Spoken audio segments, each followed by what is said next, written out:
Well, this is going to be a video about how to redneck style unseize a seized motor.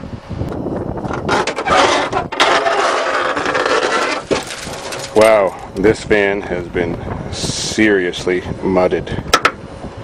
Anyways, it ran fine until they didn't know that they had hit a rock the last time they drove it. And it took a little puncture in the oil pan, which took all week to leak out.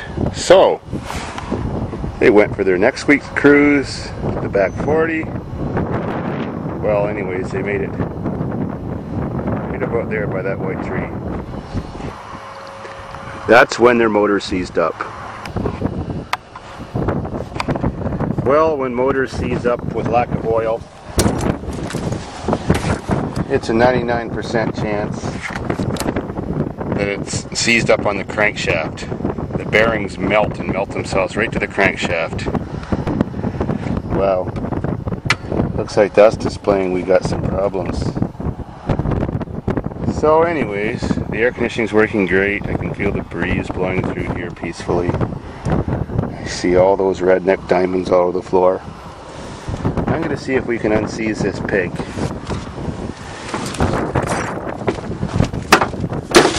Why not? It's four-wheel drive. What more could you ask for out here?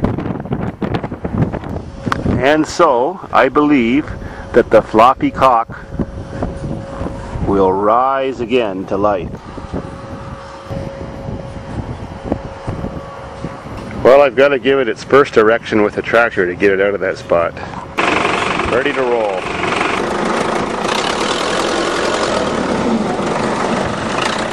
Chained up and ready for a rumble.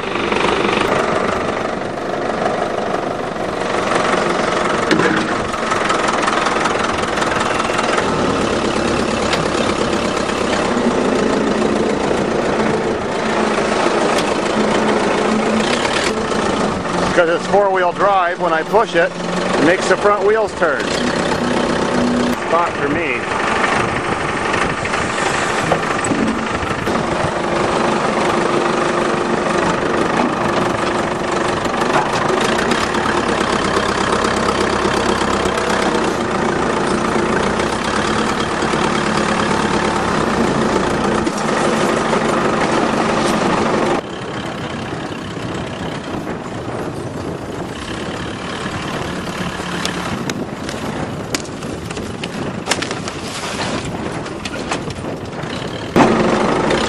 Simple as that. I gotta love it.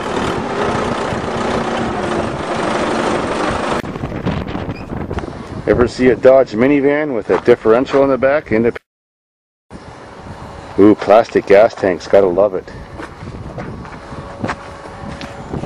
Pinched off rear brake lines, of course. Who needs rear brakes at Davidsfarm?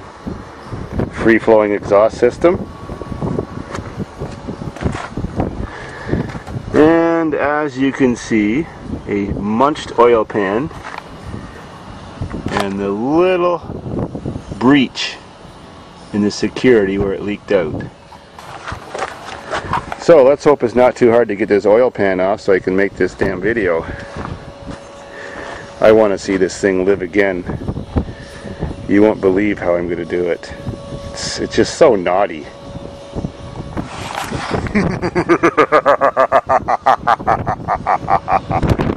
If you're a mechanic, don't try this at home.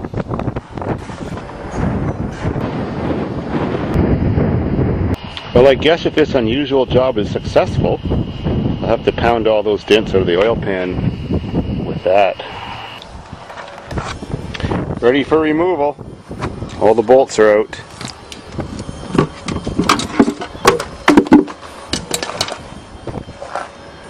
Well, looks pretty normal so far. Now we got to pull some rod caps off. Wow, that oil pan's wrinklier than my scrotum. Now we're going to start popping some main bearing caps off to decide whether it's seized on the main bearings or the rod bearings. Great. My piece of shit socket just broke. Take two, different socket. This one's Mastercraft.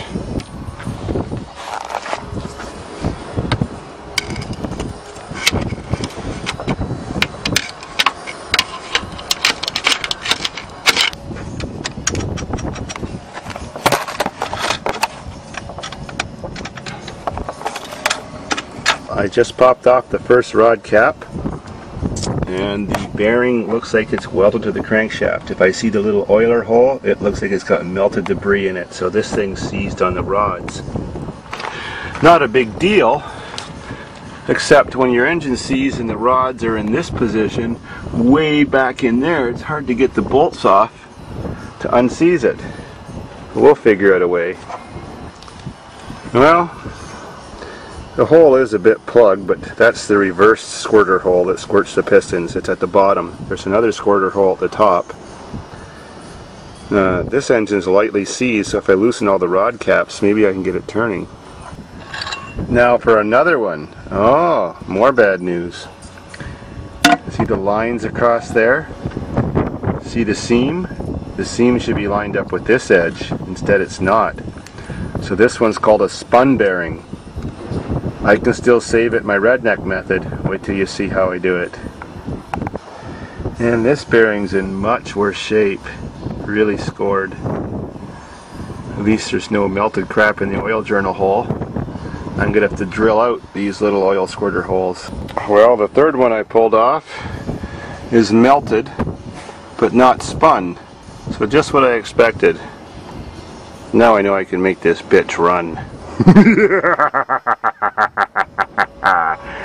Just to suffer more abuse so it can die another death. Well, now that we're getting to the serious nitty-gritty of fixing this seized crankshaft, I've got my first rod disconnected. It's, piston rod. This was the bearing that went on the top side of the rod like that. As you can see, it looks like there was a hole there once, but it's full of melted babbitt, which is what this bearing's made out of. And you can't see the hole on this side, just a bit of scoring. Well, I get my trusty drill and I re-drill that hole. That hole's very important because, as you can see, the oil hole coming out of the crankshaft journal, it lines up with a hole that's in the rod, and that squirts oil onto the piston and the wrist pin to keep the engine lubricated. So if you just put the bearings back together, then of course your engine will seize up on the pistons a short while later. What we do is we clean the back side of this bearing. We clean the inside of the rod and the rod cap really well with lacquer thinner and a paper towel.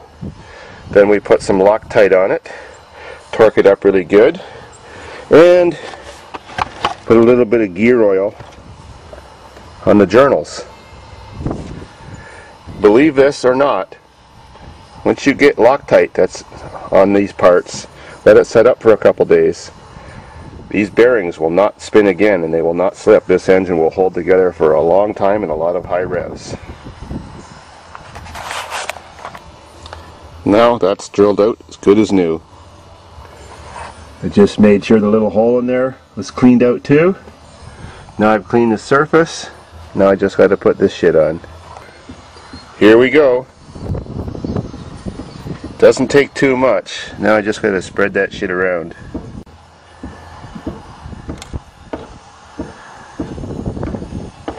Sweet. Little green goo will do. Now to put this on. Be very careful when you put the green glue on the top side that you don't get any around that hole. You don't want to plug up that hole and seize up that piston in the future. Well, now I got a glob of gear lube on the end of my screwdriver, and we have to apply it to the journal.